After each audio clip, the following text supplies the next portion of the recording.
د کوټې د تفریح خاموشي سینماګانې.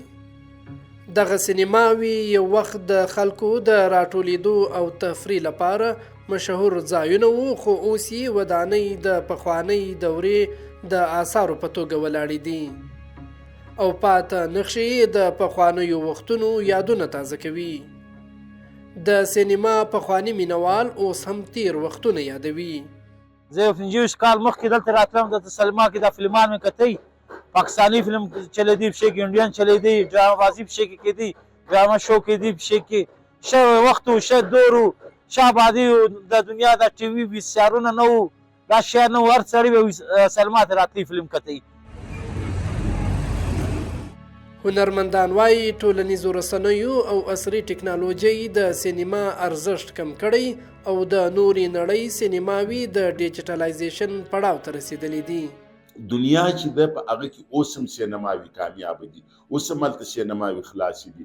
د هغه سبب څه شي دی چې دنیا خپل فلمونه ډیجیټلایز کړي، لیکن موږ هغه زاړه خیالاتو والا خلک یو، نو زموږ دغه سینماوي چې دي دا اوس چلېدلی هم نه سوې، ځکه چې د ډیجیټل سینماو دپاره به ته هغه رقم سکرین ږدې. د امان الله ناصر په خبره د یوې سینما د چلولو لپاره په کال کې له 50 څخه تر 60 فلمونو ته اړتیا وي. دی پر دې خبره ټینګار کوي چې فلمونه او سینماوي د اوسني وخت له غوښتنو سره برابري غواړي.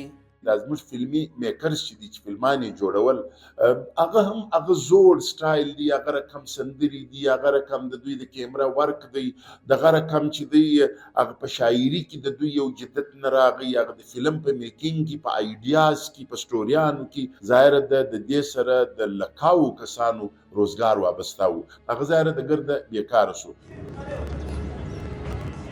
د بلوچستان د کلتور د څانګې مسؤل داود ترین وایي د سینماو بندیدن نه یوازې د کوټې اوسیدونکي د ټولنې او پیوستون له یوې مهمې سرچینې څخه بې برخې کړي، بلکې د ښار د کلتوري میراث یوه مهمه برخه یې هم له منځه وړې ده. زموږ خپل د فیسبوک پاڼه سته، د یوټیوب سته، د ټویټر او د انسټاګرام پر دا ګونو سوشل میډیا باندې زموږ موجودګي سته. دویم زموږ مقصد دا دی چې د ریډیو پاکستان د پاکستان ټلویزیون چې کوم پخواني کیسټان دي، ښه ډرامې دي، ښه فلمونه دي، هغه پر هغه زاړه فارمیټ باندې دي چې دا برته را کنورټ کړو او په د سوشل میډیا په اړه باندې و عوام ته و خلکو ته موږ دا ورسو.